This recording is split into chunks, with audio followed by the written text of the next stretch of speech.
In this video, you'll learn how to soft delete a specific plan on Blixo in just a few simple steps.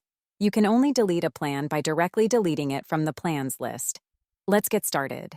To begin, let's navigate to the Settings section.